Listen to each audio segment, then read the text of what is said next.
Nzambe zalana biso na kati ya libandeli pe na suka ya pokwa lelo mulisama na kati na biso to sanctifier moment o nyonso na kati ya loboko na nguya zwa lokumu o pato zali bien le Seigneur tozo pesa bongo merci tozo tombola e place azali Nzambe ya bomoi tozo pesa merci place azali azo lokumu katambokale mosantu mopaza lokola yo te nkolo na sabo mokili oyo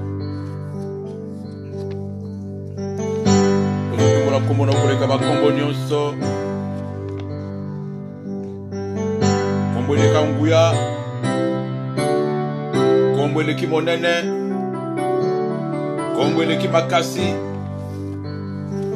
kombo etombama likolo koleka bakombo iso change la manetolama zambo ya mabota nyonso oh bien toujours pesa bongo merci place akutami lisusu kata biso sois élevé les listes des vallées les toits du matin les commencements et la fin de toutes les choses nous te couronnons le roi des rois. Merci Seigneur Jésus. Totondi Nzambe na bomoi totondi oliziba bomoi totondi olisekwa ba obakufa na likako sekwa louange adoration et matana bokalo mosantu lisusu umela kati na biso Nzambe umela bileko na bileko umela mokambi na biso Oumela mokonji na biso. Ah, merci Jésus. Merci pour ton amour infini, Seigneur Jésus. Hosanna. Hosanna. Hosanna dans les lieux les plus hauts. Hosanna dans les lieux célestes. Merci Seigneur Jésus.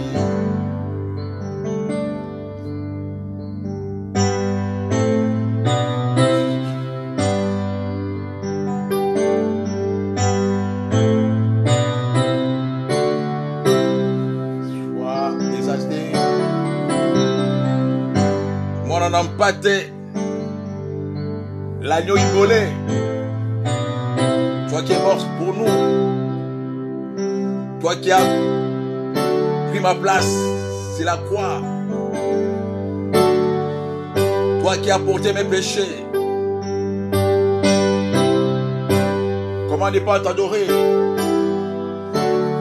Comment ne pas t'exalter?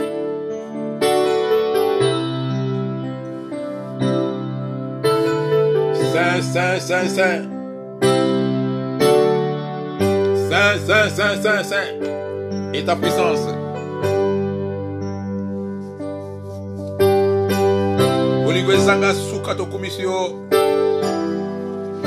Merci Jésus. Merci les rois. Merci les rochers. Merci les narcisses des sarons. Merci, merci, merci, merci. Nous avons pas mal de vie sur les sous-sous. Nakati ya mokola lelo lokola tozali bokolo ya eyenga tozopesa bongo merci toza ko couronner les rochers des âges lokumozo wakata mboka na mosantu wapi apesi biso susu tango ko kabola lelo bana yenkolo tikete nyonso esantisama lokola balobana esila kokoma pe esila koloba tout est sanctifié par la parole et par la prière pour tout sanctifier moment au nyonso esantisama pour lokuma komona yo. Bongo, gloire et louange à toi notre Seigneur et Sauveur Jésus-Christ de Nazareth. Zambe a pambolama bongo na katina biso lisusu tozi bongo malobana Nzambe tokotanga bongo na katina mukanda ya Jérémie chapitre 5 verset 21 na kotanga bongo na lombango nyonso. Écoutez ceci, peuple insensé et qui n'a point de cœur. Ils ont les yeux et ne voient point, Ils ont des oreilles et n'entendent point.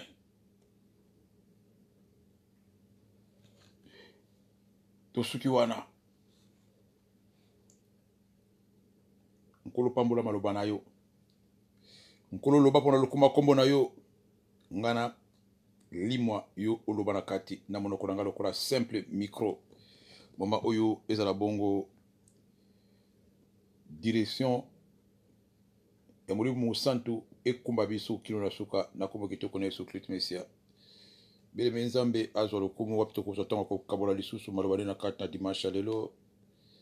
Toko parler na awa to moni nzambe za ko bisa biso na mukanda na Jérémie 5 verset 21.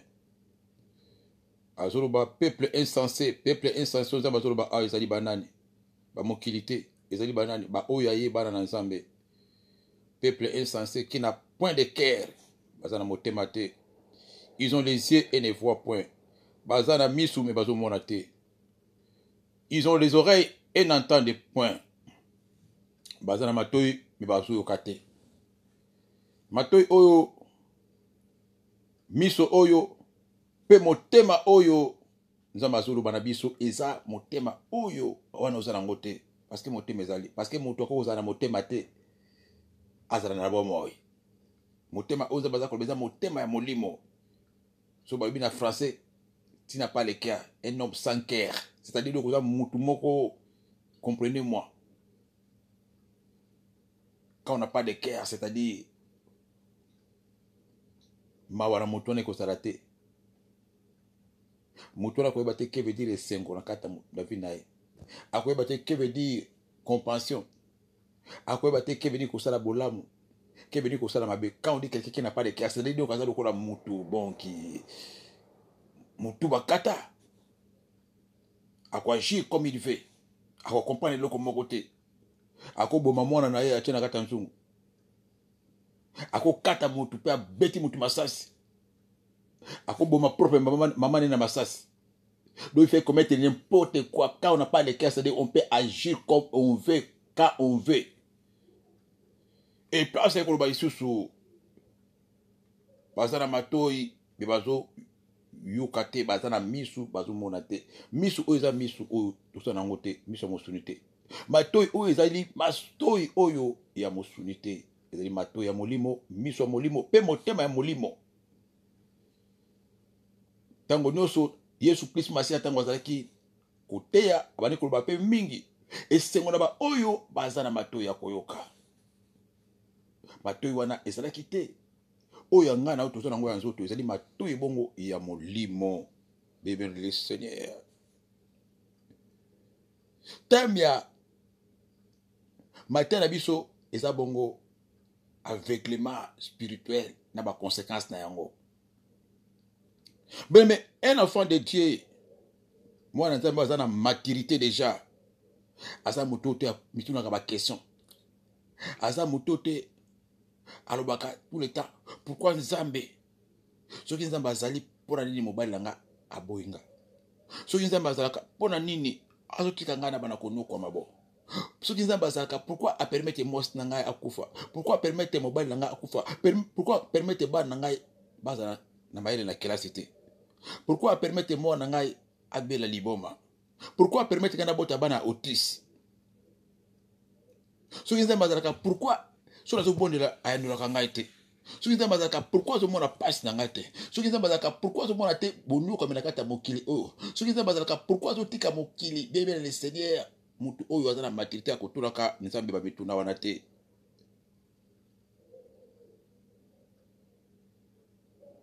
Bébé le Seigneur même bitumba otozo bunda même bitumba ozo melalango ba combat ici la kate bitumba tanto bani nango bana bo mwana ozo kola na bitumba na likamono bani nango banda bambula 20 ans 30 ans 40 ans aussi la te.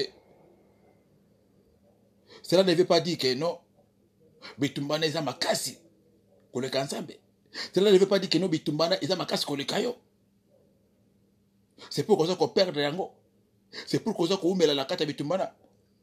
Mais c'est parce que nous ne comprenons pas Bita Bitumba. Nous ne comprenons pas avec qui nous combattons. Nous ne comprenons pas comment nous défendre, comment agir. comment commencer ni terminer parce que bitumba soko obi ko bandango te okosuku sango mabe okosuku sa bitumba na te bitumba nyonso oyebi te comment commencer tu peux pas terminer ça même les Cambodgiens sur la table mokilo soko oyebi ne ko bandango te okosuku sango pete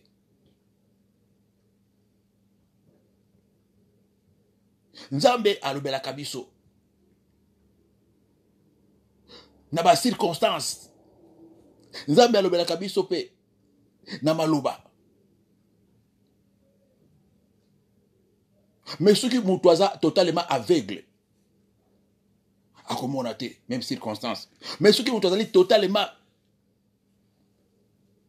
miso kufaye akoyoka te ne maloba Nzambe sili kolona biso maloba Nzambe efingi biso te mais elobeli biso les faits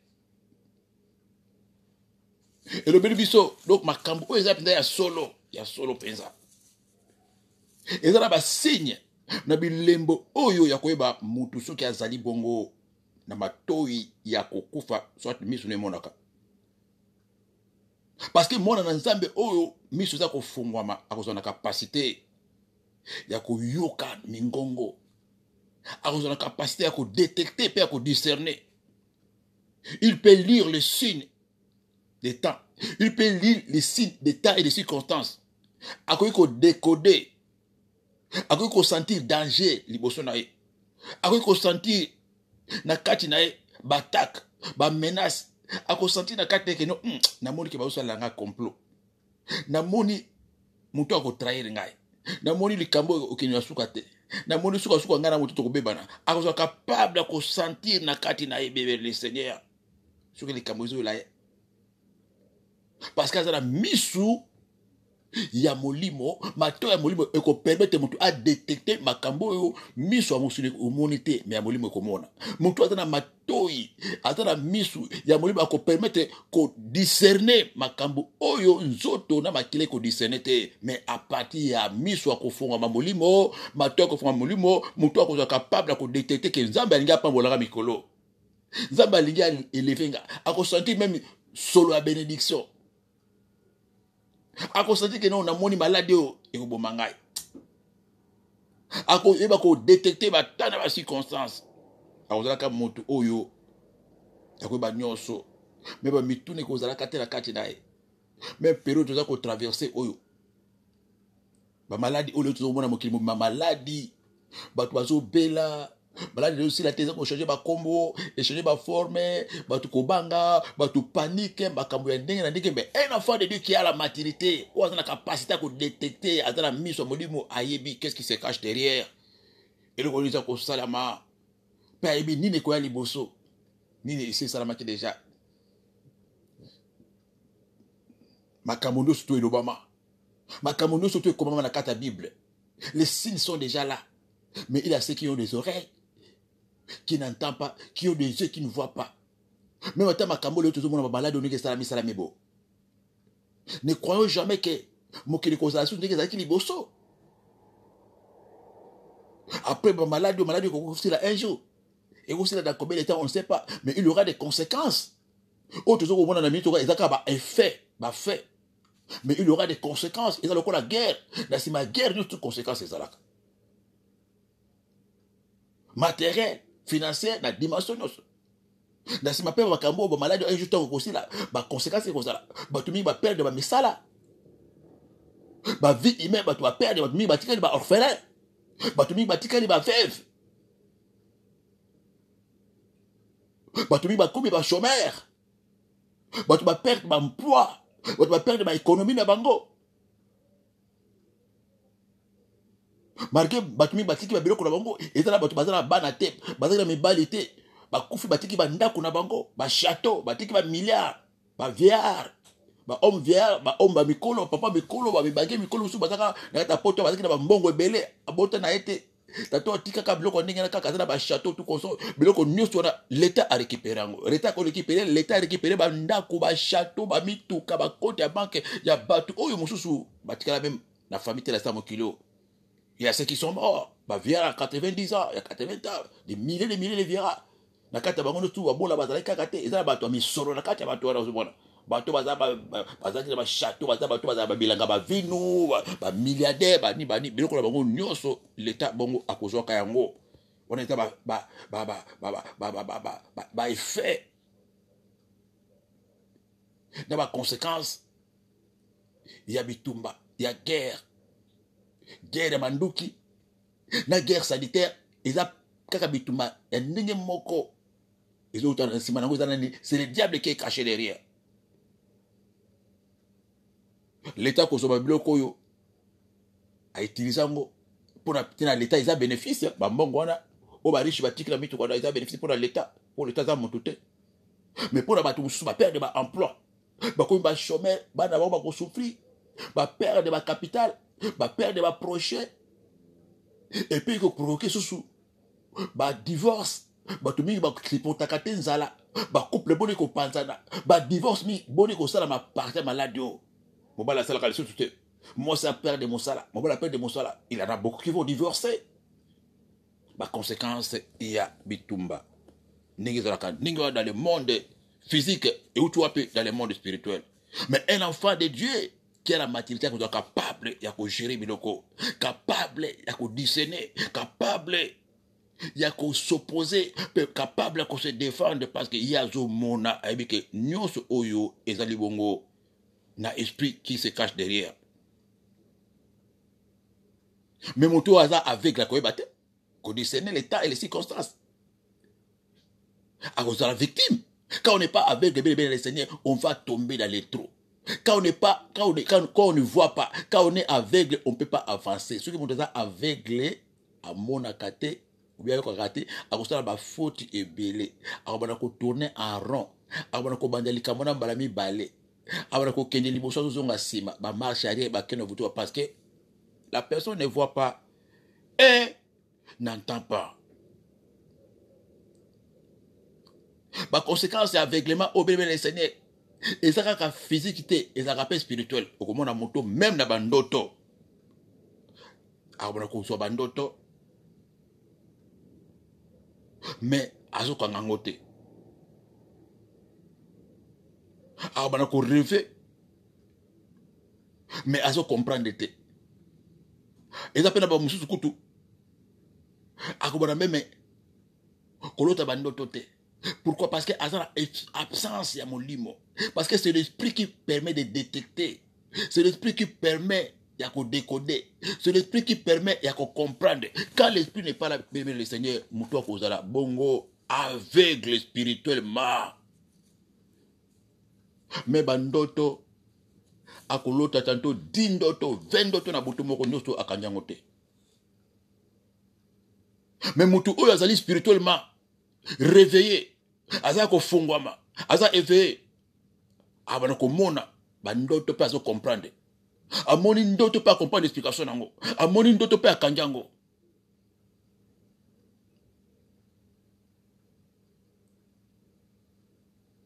Un avec le spirituel, ça veut dire que yeko to bandoto tanto ko to amoni angote akanyi pété.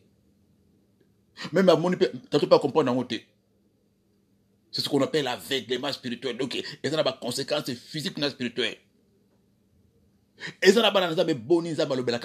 Bambula la bambula, nzamba koloba, ko répéter, parce que nzambe alobaka, parce que nzela moko nzamba alobaka la kata bandoto.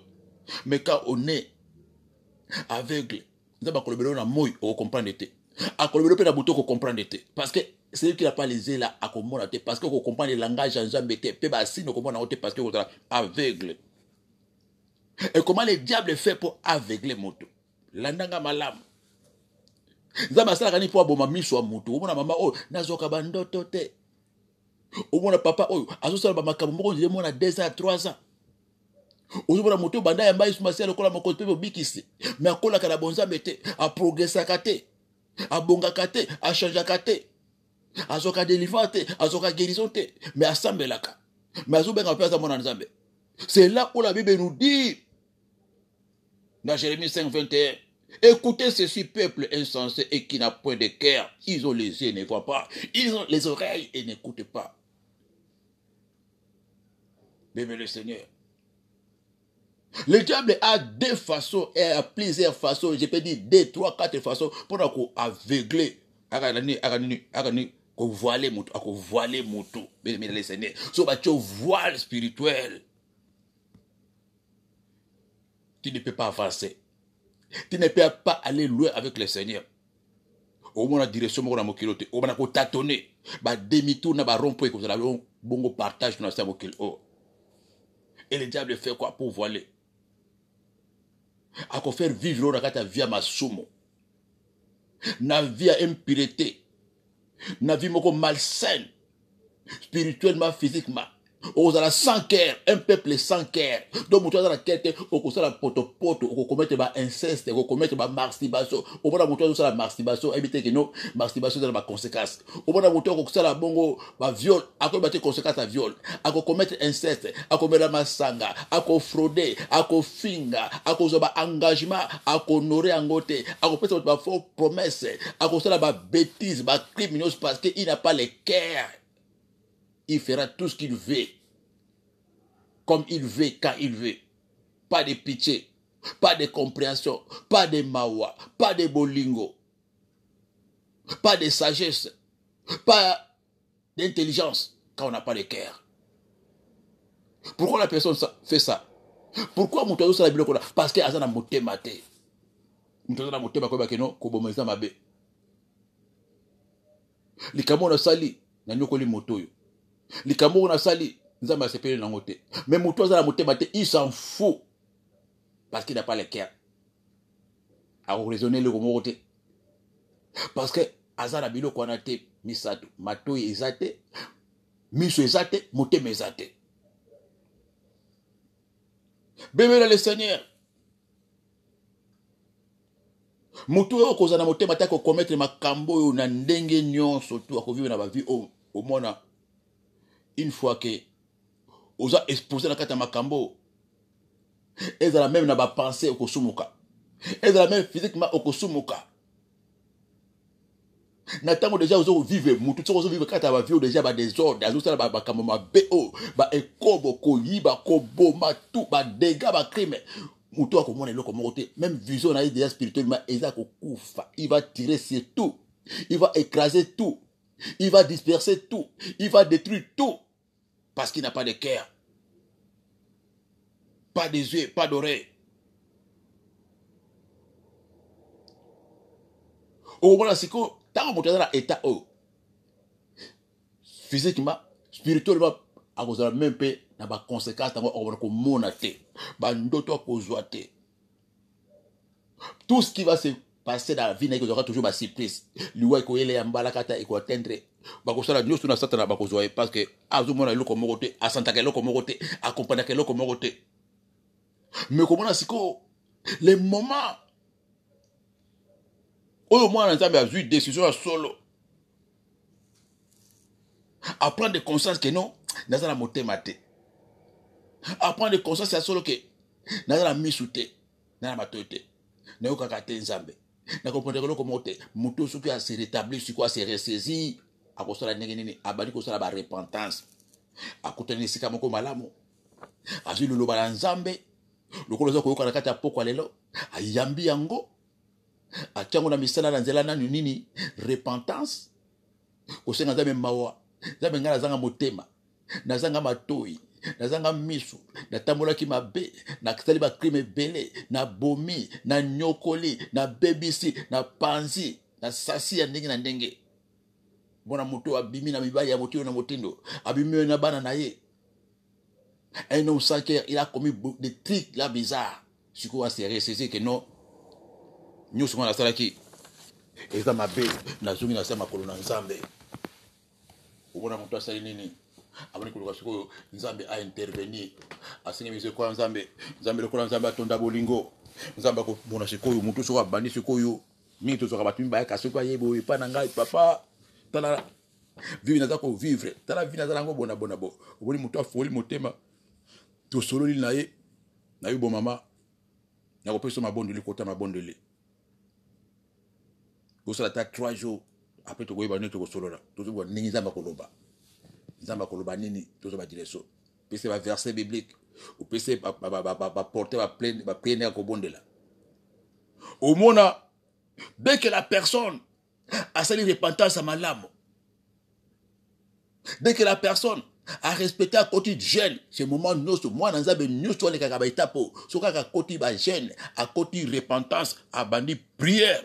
Au moment malamoko, on est où me raté. Tanto kaka même boutouana, au moment kaka boutouana moka, tanto kaka boutouana liboso, malamoko, voile salinini, voile et panzani, voile pasuki, mutoyo, abone ko bandoto.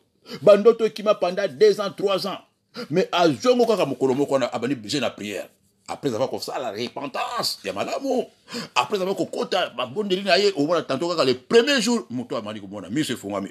Voile et le wakana tangoana, voile et le wakana pendant la repentance, voile et le wakana après les jeûnes de prière, au moins bandoto ça y et zongi. Matoi et bani ko yoka, misu et fongwami.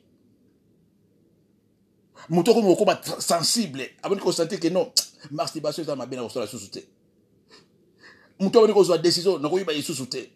Abani ko zo décision non, na ko bela sous masangate na tiki. Abani ko zo décision mais tous les jours il faut na ba église.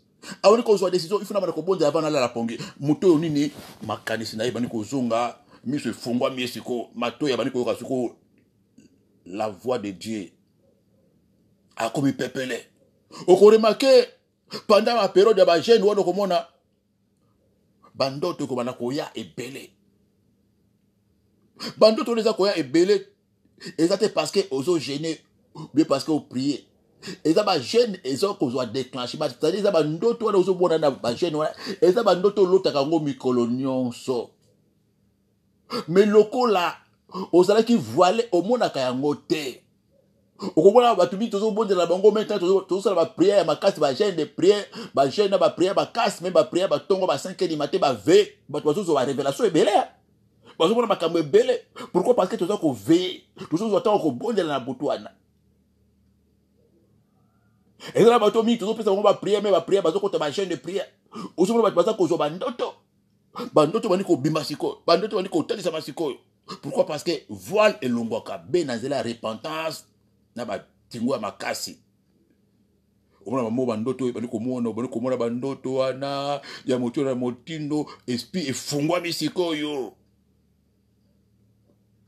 Mais oko kamwa pourquoi na bani ko mona bandoto parce que la gêne bandoto les ala kanango mais mona kangote ba yaka ko leso na butu ba musaka yo ba beta kayo ba komisa kompunda. Toujours ba pelle musuzu moi uzuma mutu abenyo papa na kokoto ba prière na moni côté moko na zala kambwa na côté ba prière na moni papa kulutu nga mutu abota kana ngai na kile kata ba prière. Donc dès que à côté j'ai des prières moko mise fongami siko uzomona abana ko mona ba ndoto te mais uzomona ka ba conséquences umona moto aussi longtemps aza aveugle spirituellement akomona ko nyoko makaka pasi koto azoka mosala te azoka mukanda te makamba ko bota pasi makamba libala pasi makamba voyage pasi ba commerce makamba tout eza ko kangama parce que les diables travaillent avec les informations akanga mutu ala misu mutu kozala sikoyo amona kanelo ko mokote moi zo kuraza ko bonde ezate siko mutu suki abri ko mona biloko na boto amoni ke papa ni ke mutu bota kana na boto amoni ke ne kote moko na zala kambwa bala kisenga elongi na mungongo na ngai nzoto na ngai me côté na ngai mutu na ngai na zambwa mutu akomi sérieux awuri ko mona na buto zo tambola bolumbu abimona na buto zo pomolo ko na ndeke balaki songo en plein jeûne de prière ba moni avant na kata nzongo inene alala kana kata nzongo inene mise fungwa mi et ça te que à côté na kata nzongo inene na mokolo na kaka c'est-à-dire alala kakuna ça fait des années avant na kata nzongo inene na prison à toilette mais amona raconter parce que azala nini voilé.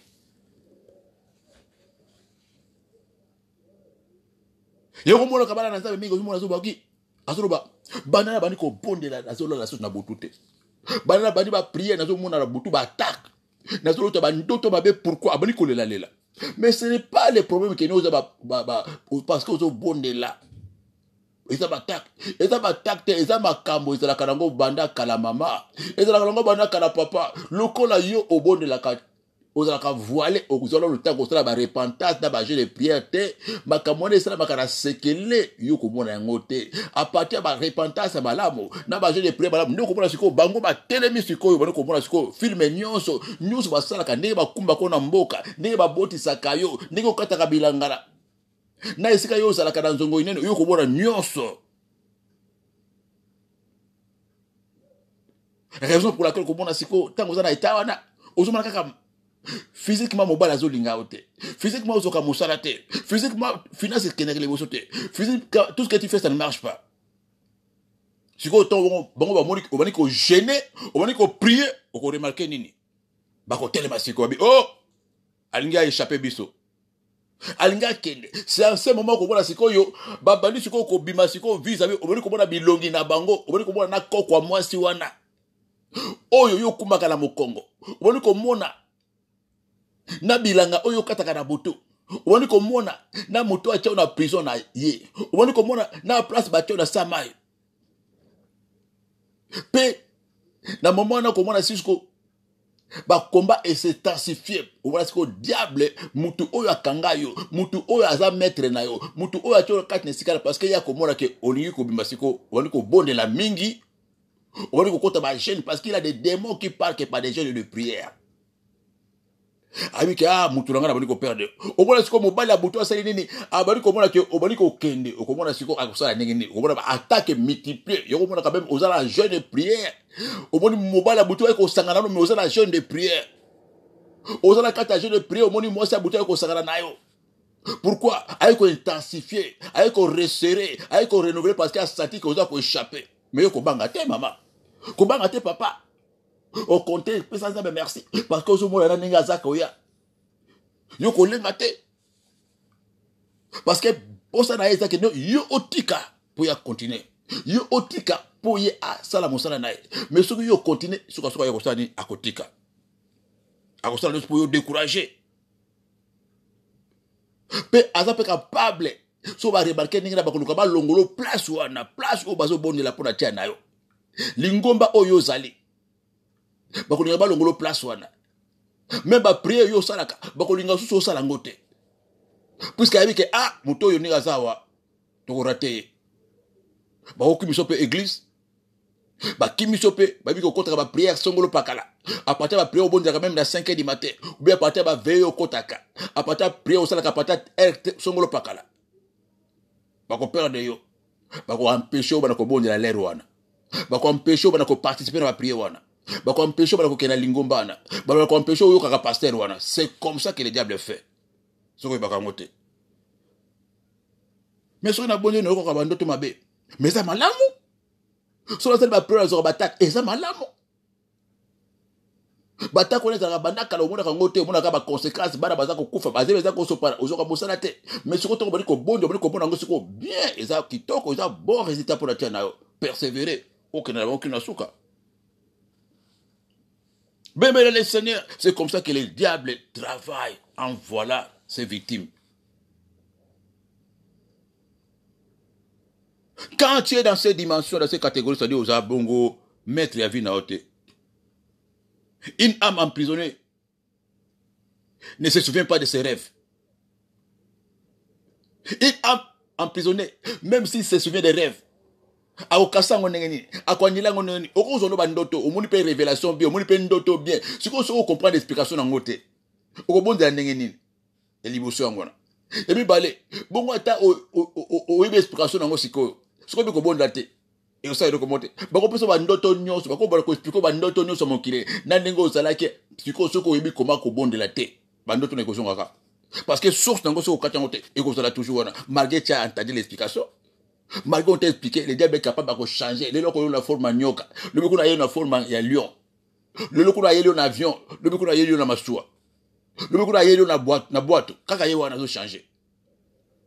Mais le problème, ça, il y a quoi une explication d'autre côté. Le problème, ça, il y a quoi une source d'autre wana.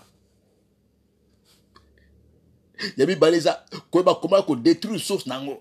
Ba prier nous ko sala pona ko détruire esika wana eloko ni sala mana po bana ko lote esika. Pourquoi mutuana aza quoi kolanda o kaka oso balaki aza toujours na yo pourquoi moi toujours elongi ya koko wana tous les jours parce que ça na langage codé tant oso bona elongi ya koko na mikolo nyonso tanto oza wana oza remplaçant na ye tanto oza wana akufa na eloko no na kati na ye eza na ba langage ebele il faut ba explication pour obondela so ba explication okobondela par rapport ya explication ndoto wana pe par rapport à la prière oyo kozala compatible pour ko détruire eloko wana. Bien le Seigneur, quand on est aveugle, le diable a tout ce qu'il veut. On va mettre dans autres notes. Au moins, le diable a commandé, on a bouton na bandoto, aye à l'esio, aye à déposer semence na kata dans autres na. On a rendez-vous lobi na tongo boke, rendez-vous simbité. Akoya na kata bouton, a tie semence na kati na yo. Na tongo la moke bo ko so na mobile divorce côté. À quoi n'importe quel air a sué a polio a détruit onction na tongo la moko komi mawa na tongo la moko perd de vie à prière na tongo la moko perd de vie à sanctification na tongo la moko bali ko ka fièvre na tongo la moko bali ko ka vertige. Il peut faire tout ça dans la nuit pendant qu'il dort profondément. À quoi na butu a tel sema takati na tongo la moko bonu muto komi na posa masanga a komi na posa nzoto malamoko à commettre bêtises. Sanctification et si Maramoko diable a récupéré. C'est-à-dire qu'on planté kanda, a tchelo qu'on a gata boutou, a planté kanda la tongo la moki mamoko il m'est échangé. O yini mutuana kaka nengo na mutuana sa loko moto, o yini balamoko, o découragé balamoko. Il fait tout ça dans le spirituel et cela se manifeste physiquement au comme incontrôlable au comme mobula basi au comme mobula mibala ya mibali au comme bimela au comme biloba loba au tonga o lembate au logo distraction au bani ko bina musique à mokili bani ko mela whisky et banaka à partir à Boutou quand il est avec le diable peut te contrôler il peut t'imposer il peut s'aimer avec ko tel loko na kati na yo et c'est manifesté na moy au comme mobulu et banaka na Boutou okomi malade ebandaki wapi na butu okomi lokuta ebandaki wapi na butu okomi faible ebandaki wapi na butu. Quand on est aveugle spirituellement, bien aimé le Seigneur, vous êtes incapable de résister na ba coup dur ya Satana. Voilà pourquoi le Seigneur dit tout comme si qu'on a tango ya kotalisa bana na Nzambe biloko oyo. Au-delà de l'évangile traditionnel, parce que le peuple ensemble a son habitude, toujours habitude kaka koyoka, mais toujours comprendre été. Il faut tomber koyoka, tomber comprendre. Pour comprendre, il faut qu'on explique bana ensemble pendant na musisa ndenge ni diable a travaillaka. Quand on n'a pas des oreilles, quand on n'a pas des yeux, on sera victime de l'aveuglement spirituel.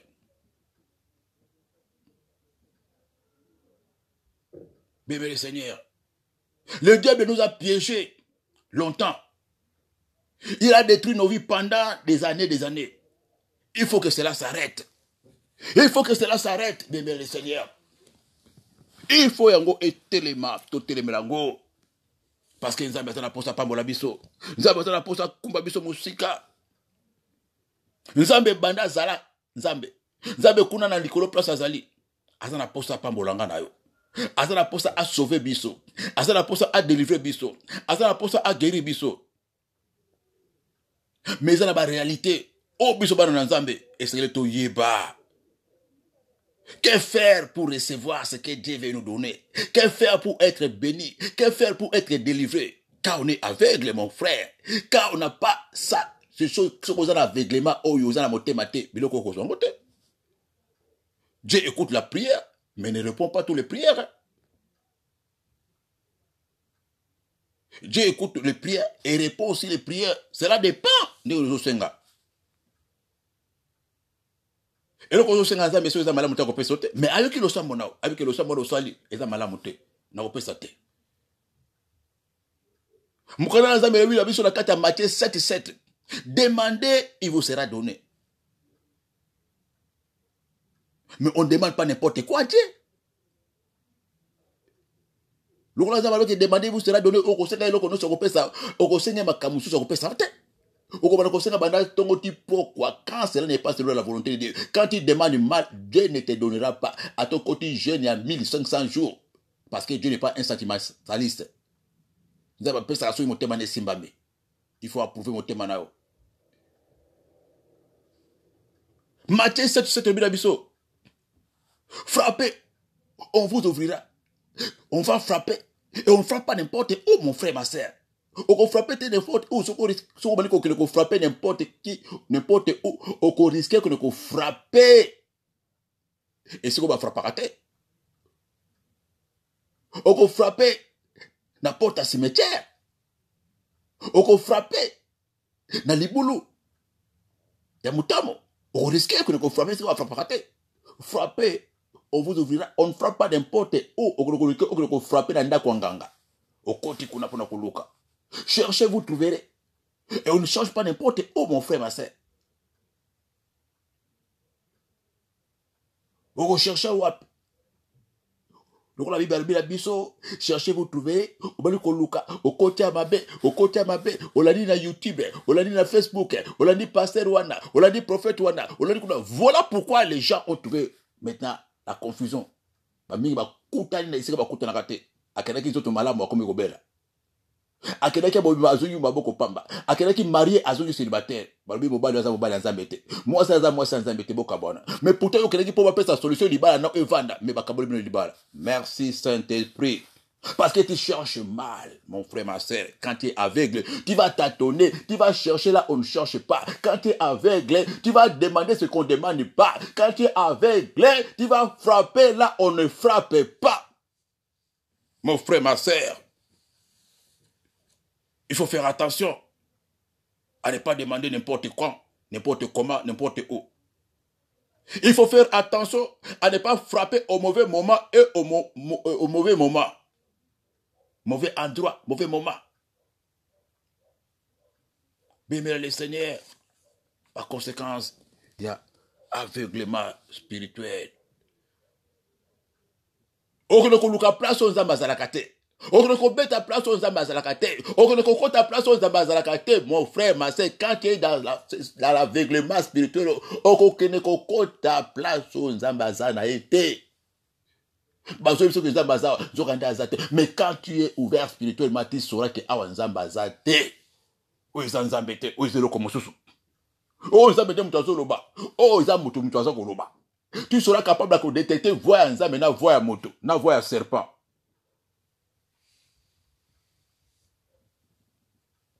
Bien, mais Zamba Borisa nous sommes là pour la ganayo. Acha nyos na disposition na biso. Acha nyos pour na biso. Mais pourquoi tu seras ngoté? Parce que nyos nza basala pour na biso, asala mai pour na biso, asali ba or pour na biso, ba jamais za pour na tia na ye. Biloko to ya malamu na mokilo nza mango asala ngo pour na biso, asala ngo pour na ete. Parce que nzambe asala la ka diamante, nzambe asala la ka or te, nzambe lia ka mbisi te, nzambe lia ka te musuna ngombe, asala ngo pour na ngana to lia, to mela, to lata, to sepela, to tonga. C'est pour nous. Mais pourquoi tout ça profiter d'un côté? Mais pourquoi tout ça qu'on le Congo mais ils abisso? Pourquoi? Pourquoi? Tout ça qu'on recevoir d'un côté? Parce que ça n'a pas force des ténèbres. Et ça n'a force à molili. La force qu'on voit d'un côté mais ça, et ça la moussala. Et qu'on empêcher et qu'on tient obstacle. Et qu'on bondit ça. Et qu'on bloquer. Et ça qu'on faire face na biloko nyonso nzaba pesa biso biloko nyonso nzaba bongisa biso force on a etelemi abe boko zwango te boko liate boko melate boko sepelate. Mais quand aveuglement ekwei okokota kozwa biloko soki aveuglement ekwei okozwa biloko nyonso tu nzambe apesi pe atie liboso na yo parce que okokota okomona place ezali pe kozwango ozomona. Bien aimé, les autres bongo ba cible et ba victime à diable aza ko beta masasi azo beta flèche abeti flèche Jésus abeti mbasu Jésus abeti AVC Jésus abeti hémorroïde des eaux abeti esprit liboma Jésus. Pourquoi batak ya diable za ko atteindre biso? Pourquoi Bah, projet c'est parce que nous manquons la couverture divine. Quand on est vide, on manquera la protection de Dieu. Un aveugle, spirituellement, on a la protection. On commettre des erreurs.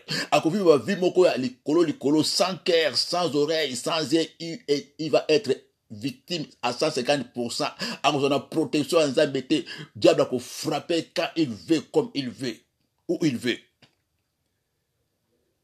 Mais quand la personne se ressaisit, à côté de ma repentance à solo, aveuglement et quoi, abali ko mona siko nenge nini banguna ne bayaka abali ko yeba siko akosala nenge ni siko il faut luka siko yo kozala na malamu na Nzambe dans la sanctification et dans la repentance. C'est là où Dieu viendra maintenant à couvrir yo siko abali ko protéger yo père kopé so siko mandoki le ko le komeme na kata mokanda ya Ephésiens 6:11. Revêtez-vous de toutes les armes afin de tenir ferme contre les ruses du diable. Vous allez équiper là-bas, nous surtout aux Zambia Bongisa. Pour il va se tenir ferme contre Maël Mabé, nous sur Satan, comme la Koyaka, Boutou, pour la moi, pour la Kokosa, pour la Koyiba, pour la Koboto, pour la Kobebisa. Voici la cause. Oh, Bissou Baranza, mis tout ça de l'eau. Bah, victime. Parce que, Biloko Zakat Nabiso, aveuglement, et Goutinika, protection Zamé Zalikolo na Ote. Mais ceux qui ont joué na kati na o Nzambe ya kofongola miso pe ko pesa o protection ba kanyo su diable ko na ko yela o ba ko résister ba ko longa e. La Bible nous dit dans Mokana Esaïe 54:17 toute arme forgée contre vous sera nulles sans effet. Mais ce que vous avec spirituellement ce que vous na protection Nzambe te ba arme nous ba ko bete ko zo ba arme buto ko zo yo ya moyi ko zo yo e ko zo yo. Toute langue qui se lèvera contre toi, tu la condamneras. Mais comme on a ceux qui osent na iloko na kati na ote ba arme osent na kati na ote ba ko condamner na bandoki ba ndoki ba ko kana ba ko condamner na liwa okufi ba biye ninga za to ko panza libala pe panzane ninga azala to ko liai ba lepe ninga azala to ko boma bana na ba bomi pe bana ninga azala ko zo musana te malo ba ko ba ko condamner na bandoki za ko simba. Pourquoi? Toute arme forgée contre vous sera nulles sans effet. Ba arme on est à kaka manduki te. Ba arme on est à kitoto te. Ba arme à diable ezaka même maloba. Le diable tue avec les paroles. Le diable même sera via votre kaka maloba. Kaka ninga lobi kaka maloba na e bomi moto. Maloba e kanyi magasin. Ye magasin na il fait kangama. Akita mata. Maloba na esali mosala. Toute langue qui se révélera contre toi en justice tu la condamneras. Mais comment on bango baza ko condamner au lieu yo condamner bango baza ko condamner yo. Bébé dans le Seigneur biso bana na Nzambe Seigneur tous à équipé. Ephésiens 6:11 ezali bongo tous équipés tous à équipé na biloko nyonso yo na kati na biso. C'est-à-dire équipe-toi zala ba biloko tout na kati na yo zala na ko se défendre contre ba maïle babé à Satan. Équipe-toi dans la sanctification, équipe-toi dans la proclamation, équipe-toi dans la prophétie, équipe-toi dans les jeûnes et les prières, équipe-toi bien dans le Seigneur, na vie adoration, na vie louange, na vie méditation. La Bible nous dit, dans 2 Corinthiens, chapitre 6, verset 7. Tout ça, c'est arme défensif et offensif. Arme défensif et offensif. C'est-à-dire, tout ça, c'est arme, il y a qu'on attaquer Satan. Tout ça, c'est arme, il y a qu'on résister contre Satan. Il y a attaque, il y a résistance. Il y a qu'on se défendre, il y a qu'on attaquer. 2 Corinthiens, chapitre 6, verset 7. Est-ce que vous connaissez la carte à biso bébé le Seigneur? Et protection ensemble, tout ça, couverture divine, couverture spirituelle et ensemble, pose à l'école, et ça, c'est l'élément essentiel à l'iboso, au Seigneur, aux joies. Et ça, indispensable. Et ça, vie. Il y a sanctification. Sanctification, moi, je vais en colo. Sanctification, il y a un délit papou. Sanctification, il y a une couverture spirituelle, sanctification. C'est pourquoi le diable a connu dans la sanctification pour bêta, pour détruire, pour aïba. Quand on n'a pas la sanctification, le bon qu'on a dit qu'on a dit qu'on a Convertir plutôt et kozalaka te ate ko parler en langue ate kozala mosali na nzambe ate kozala bongo kopesa ba offrande na ba dîme quand il n'y a pas la sanctification eza offrande na dîme te ne ko batela yo eza te kombo église osombelaka ne ko batela yo eza te protection pasteur ne ko batela yo bonge bele na nkolo ni protection mobile na yo ko batela yo te la sanctification eloko monene pota na convertir ya nzambe abatela yo na butu na tongo na pokwa ndoki ya kotia bosolo na kati ya nzungu te. Deuxième chose où elle a dit sanctification eza nini la joie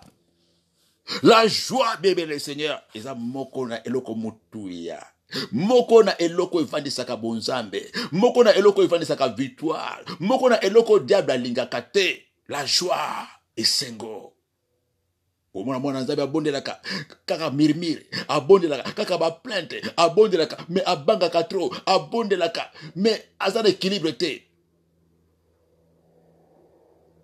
convertir ya nzambe kozala likolo na yo te. C'est pour que Satan alinga toujours na mawa tous na komile la mikolo nyonso na ba impatience kozanga bongo maîtrise na kata biso quand on n'a pas la joie on sera instable moralement sentimentalement et spirituellement les conséquences couverture de constater. C'est pourquoi la Bible nous dit na kata Néhémie 8:10 la joie de l'Éternel est notre force bien le Seigneur. La joie de l'Éternel sera votre force. La joie, c'est notre force, bien le Seigneur. Dans la joie, on va avancer. Dans la joie, le diable ne peut pas résister. Dans la joie, le diable va tomber. C'est pourquoi il n'aime pas la joie. Nakatna esengo, bien le Seigneur. Esengo kisi monene. Esengo za grande protection. Mutu azo kufa mazo yembe la nzambe. Mutu ba bete basasi mazana esengo. Diable aza ko se tonner. Mutu mubala kimi mazo aza ko kuyembe la nzambe. Mutu ba botele mukanda mazo bine la nzambe. Le diable a comprendre rien. A bêché ma sasi na butu mena tongo zo maman waza ko louer nzambe. Le diable ne supporte pas la joie, papa. Le diable ne supporte pas la joie, maman. Mukana nzambe ebisu na kata mukana Philippiens 4:4. Réjouissez-vous dans le Seigneur, je le répète. Réjouissez-vous dans le Seigneur, je le répète. Esengo.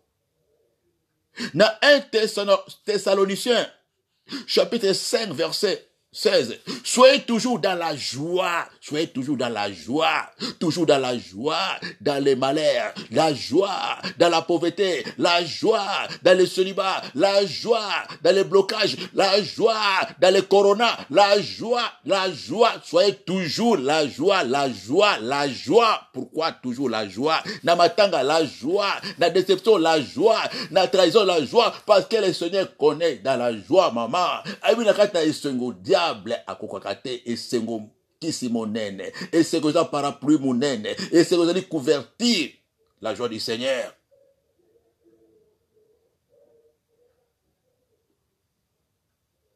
Okopona te eza difficile diable a gagner bitumba contre yo.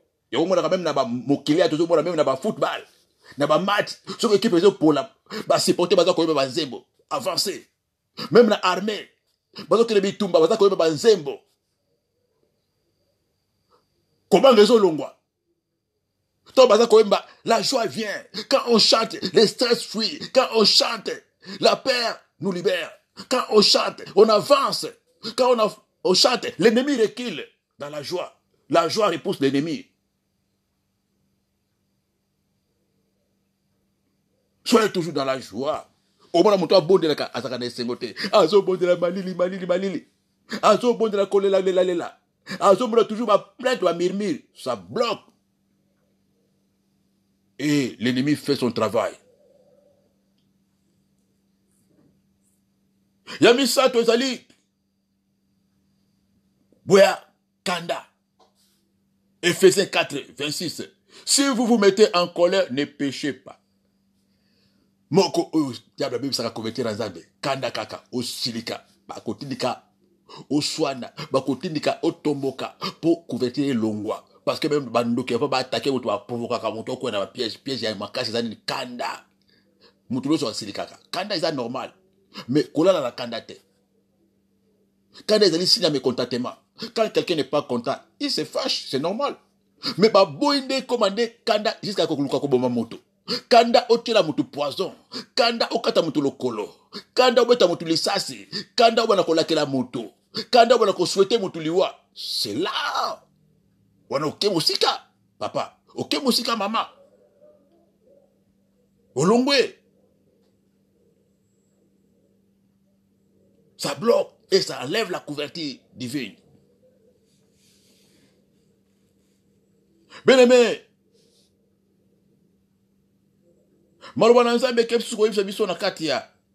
Philippiens 4, 6 à 7. Ne vous inquiétez de rien, mais à toutes les choses, faites connaître vos besoins à Dieu par des prières et des supplications. La paix de Dieu qui surpasse toutes les choses gardera quoi? Passer là, na kati na nkolo. Kimia. Yemita nous allons nini. Yemi nous allons kimia, s'il vous plaît. Kimia na motema. Kimia na tango nyonso. Kimia iko pesa couverture. Ozo banga na ote. Ato moni malade bandi. Ozo banga te. Ato zindo to babe. Ozo banga te. Les diables ne supportent pas. Parce que quand ozo ko banga mamoko couverture azembe longwaka. Ko banga. Et ça le contraire il y a foi. Mutoza na kimia banga kate. Asa posé, asa stable. Alors tu ndoto babe bibo. Merci Seigneur na loti. Na comprendre. A formuler prière na bien. Ataza na kata avion zo ringa et s'écraser. A kangi mi solobi Seigneur. Si c'est ta volonté, je moli monanga. Mais ce que ça mokalo na ote na kombo na yeso Kristo. Na za ko zwa bo konze. Likola mi pepe mabe nyonso. We zo ringa ekwesa avion oyo. Nga mona no na za kati avion oyo. Yo baki manso toko senga na ko bondela na ko ndima na kombo na Yesu Masia. Eko kokisama naza kozwa bokonze likola bo pepe nyonso esprit nyonso ya accident na kati ya avion na kombo na Yesu Kristo. Arrête-toi au nom de Jésus, arrête-toi na déprogrammer na annuler au nom de Jésus-Christ. Na ba hôtesse bazo kamwa pilote a su contrôle ya avion. Pourquoi? Parce qu'il y a na kimia okobonja même na situation grave. Lo sambo emate sali mosala. Lo sambo na zamba yokiango. Jésus-Christ est Seigneur. Na mabele, na likolo, na espace aérien, il est Seigneur partout. Partout. La paix.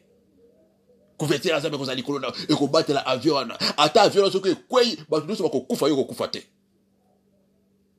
Couverture la zamba yango sala miracle wana. Mutuka bani ko sala accident mona nzambe bani ba louange abani prière na kata mutuka aso imbela nzambe na kata moto okosika moto te aso imbela nzambe na kata ibale boato ebaluki na kata ibale mais aza ko adorer nzambe. Ce sont des témoignages tout le monde ba bazini na ibale ba bimi mobimba ba kusu ba kufi meye abimi protection wana mama ezalaka biloko na yango ekobatela mwana na nzambe po bana kolonga bitumba ya butu ya tongo ya pokwa. Quand il n'est pas dans ces choses mwenge be nankolo na kati na o esengo zalaka te na kati na o kimi ezalaka te na kati na o mawa na mawa na kati no bilebe biloko so zala kati na yo ya kobanga kaka kolela otikala kobona ka loboko na nzambe te na sambo kilo. Ce qu'on appelle les chrétiens aveugles spirituellement. Aveugles azoyo kate azomona te azana motema te. Tu n'avanceras pas. Aucune connaissance, vie de la spiritualité. Oza ko koba mokolo la kata bonza mais ozo kolate. Ozo bona moto aza mobange, akome mobange akolite le quoi en français. Grandir sans apprendre, se vieillir sans mûrir. Ozo bona moto aza na suka pembe, moto abeti 20 ans l'église, abeti 40 ans l'église, mais akolate la makamba bonzambe, akolite makambo ayebi yangote. Mais c'est abeti ba 40 ans na makambo ya Nzambe. Ako gâter prière na ye, abonde la boni kolela lela. Mais ce qu'on so bonde là qui déjà. Au so sanga pas Nzambe déjà. Laisse de faire. Ce n'est pas le cas. Tout ça ko gâter le sambo, na kolela, ko gâter le sambo, na ba mirimi na ba plainte. Pourquoi? Parce que on est aveugle spirituellement. Quand on n'a même pas les yeux, on n'a pas les oreilles, on peut recevoir te aux Zambalobelio. Quand on n'a pas les cœurs, on dit mater le sambo. Un peuple sans cœur, on dit mater le sambo. Si on a monté, on dit mater. okondima ba prière na o moko te okondima te ke nzambe asalaka okondima te ke nzambe ayokaka losambo okondima ngo te obana kovivre kaka ba défaite na ba défaite et quand il n'y a pas ces choses okondima te ke nzambe abatelaka okondima te ke nzambe akobikisa yo parce que kobangi kozala wana kozanga kimi kozala wana kozanga esengo kozala wana couverture nzambe kozala te voilà ozomona bato bazo kokufa voilà ozomona bato baza déçu voilà ozomona bato baza victime ya diable c'est à cause ya biloko. Jérémie chapitre 5 21. Écoutez ceci peuple insensé et qui n'a point de cœur, ils ont les yeux et ne voient point, ils ont les oreilles et n'entendent point. Tikete zambasalo bola mo place aux ali. Ozopesa nzambe merci place au kutami. Tondo ikaka place aux ali mama. Ozopesa merci obi kolono ki maloba na yo, ozopesa ngana kati ya pokwa lela. Nazalaki musika na yo, mise mona kate. Nazalaki musika na yo, matoyo kakate. Nazanga motema ya kotosa, nazanga motema ya kundima, nazanga motema ya mawa, nazanga motema ya kobanga yo, nazanga motema ya kotalela yo. Merci parce que le belingai. Ozopesa merci. Ozopesa merci. Bankolo merci. Ozosolola na nkolo wana parce que baloba na Nzambe akapamba te soki ye esengeli ezonga esala mosala oyo yango eki kosala ozopesa merci mama ozotombola ye place ozali pesa kaka merci loba merci mpona maloba na nkolo maloba no esalinga bolamo maloba no efungolinga miso maloba na yo efungolinga matoi pesa kosenga siko mawa senga siko miséricorde Bankolo limbisa ngai parce que nazaki moto ko mirmire na lelaka mingi na bonde la kamekata nga na ndimakate na bonde la kata nga ba mirmire ba plainte mikolo nyonso pela kele ko loko isika ba loko kayote na kota isiko ba kota kate parce que nazaki na misute ya komona pe mato ko yokate na kompana te voix na yo ozo senga mawa place ozali pesa ko bisa enkolo yo kelanga mawa na ba plainte na ngai ba mirmire na ngai pour nazanga ki motema na sali mabe mingi na sali ba crime ebele na détruire ba vie bato na panzi na se venger na la kele bato mabe parce que nazanga ki motema ya on azosenga ma lelo yokelanga mawa ozobondela bongo pa Nzambe yokelanga mawa ozosenga pa Nzambe ayokelo mawa yuse nkolo kelanga mawa yakona zoka bandoto te bandoto ekangama yakona comprendre ka bandoto te na comprendre lelo ezali kola mabela ngai nikola ba comportement na ngai ba justement na ngai nkolo kelanga mawa ozosenga Nzambe mawa bien le Seigneur Nzamba yokelo mawa place okutami yuse Nzambe na seli ba erreur belé na tournaka en rond na avançaka te na monaka clarté na makambo na Nzambe nzokande ezala kande likambo ya kozanga miso ya molimo na mato ya molimo na kozanga motema lelo na comprendre Nzambe ozosenga Nzambe Nzambe pesanga makasi pesanga bwana sikoyo na telema na se ressaisir sikoyo na banda sikoyo kosala repentance po miso na ngai fungwama na zo pe makasa kokota ba jeune prière ba prière ya tongwa pokwa po miso fungwama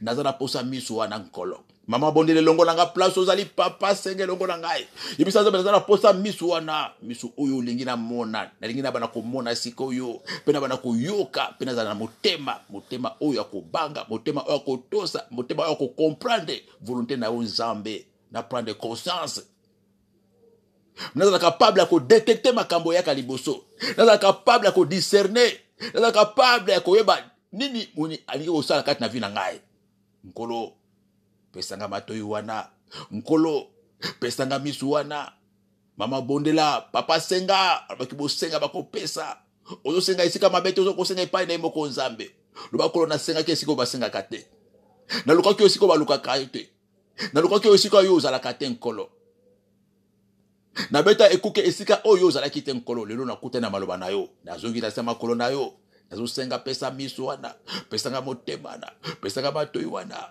mama bondela oza ko implorer miséricorde ya Nzambe Nzambe asala o grâce na kombo kitoko na Yesu Christ Messia na Nazareth Nzambe limbisa ngai pesikoyo ozosima motema na place ozali azo kobondela pona tia na ya loboko na motema nkolo nazo bondela pona tiana na bana na nyonso o tozaki na bango na kati ya mokolo lelo kolo wana otindaki maloba oyo lokolo lobina kati ya mokona na kati ya psaume 107:20 il envoya sa parole et sa parole guérit les filles échappées de la fosse nkolo maloba oyo pona mama moko maloba oyo pona papa moko et pona batu nyonso te mais pona papa oyo pona mama oyo et on azo bondela na kombo na Yesu Kristo Masia ko implore miséricorde na yo ko implore na yo likola mabota nyonso oyo zui maloba oyo lokola maloba na ngate lokola maloba ko te pa na yo na ko implore miséricorde ekita nkolo la bomoi telela bana na unasema kila ya mwana wa Yesu Kristo Mesia na Nazareth nkolo sopa miséricorde na kati ya bandako na bango nkolo kotala mabunga na bango te mekalisa musala oyo mwana wa Yesu Kristo asalaki na kati na ngomba Golgotha pour atina milimo oyo nyonso oyo satana za ko détruire oyo satana za ko bebisa akangi bango ba victime likolo ya aveuglement spirituel bazo bate place bazo kende bazo bate place bakomi bazo bate place bautaki à cause de l'aveuglement spirituel nkolo tikate mawa na ekita parce que la Bible déclare na kata mokona ya Ezekiel 18:4 tous les hommes appartiennent à moi l'Éternel Dieu milimo ezayo miséricorde ekita nkolo miséricorde ekita nkolo mano ekita nkolo na bamoy na kombo na yo Yesu Kristo Masia na Nazareth pena ke kozwa siko bokonzi pona kobebisa nyonso o satana achaki na misu ya papa oyo na misu ya mama oyo pona ko voile ye ayeba ko discerner volonté na ote pona ko voile ye ayeba ko comprendre te posa na Nzambe pona ko voile azala victime ya échec victime ya kobandaka via zéro victime ya kotournaka mikolo nyonso aro victime ya kobandelaka ba repentance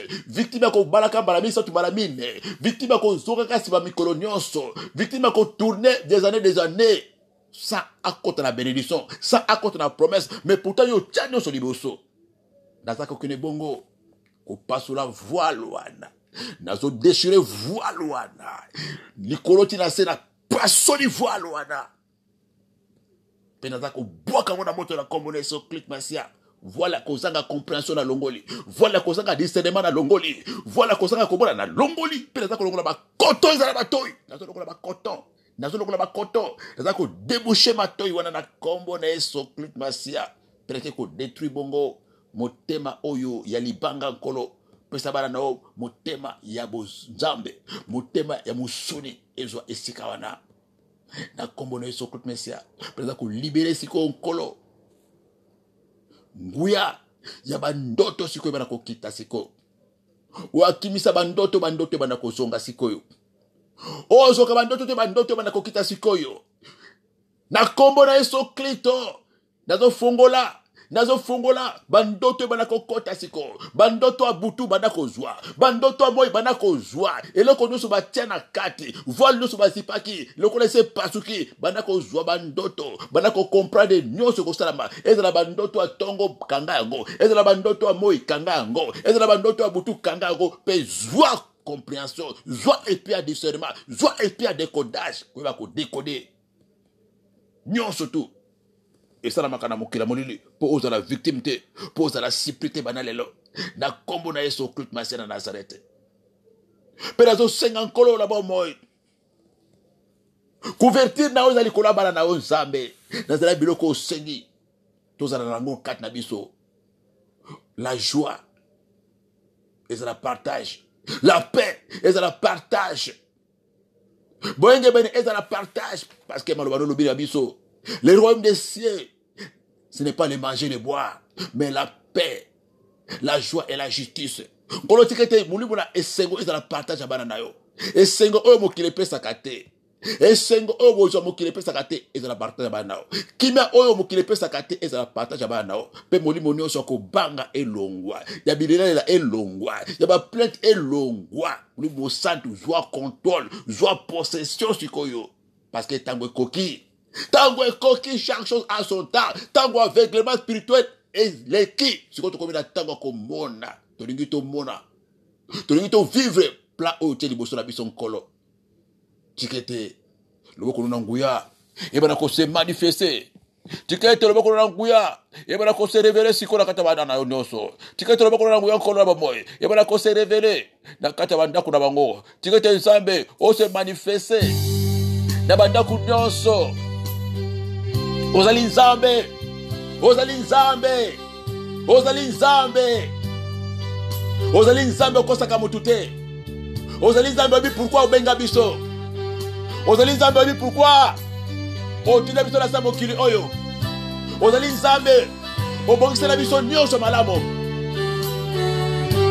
Otela biso bilei, otela biso bozwi, otela biso bomengo, otela biso bomoi mulai, otela biso elevation, otela biso mabala, otela biso mapota.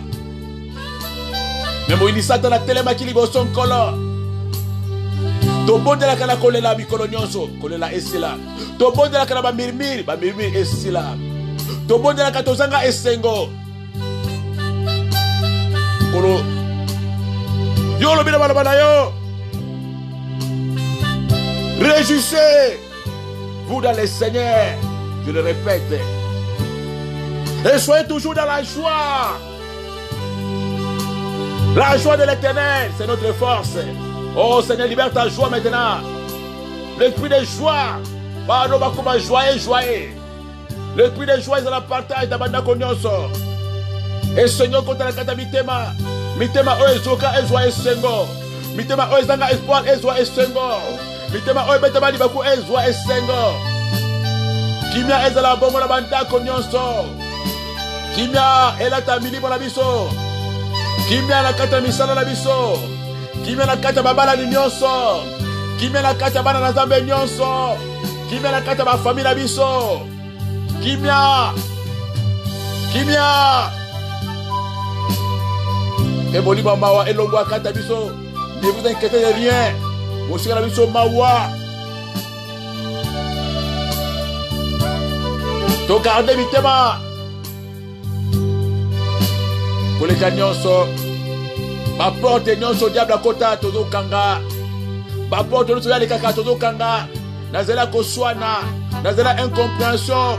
Nazela bakanda. Nazela baposa nzoto. Nazela bandoto mabe.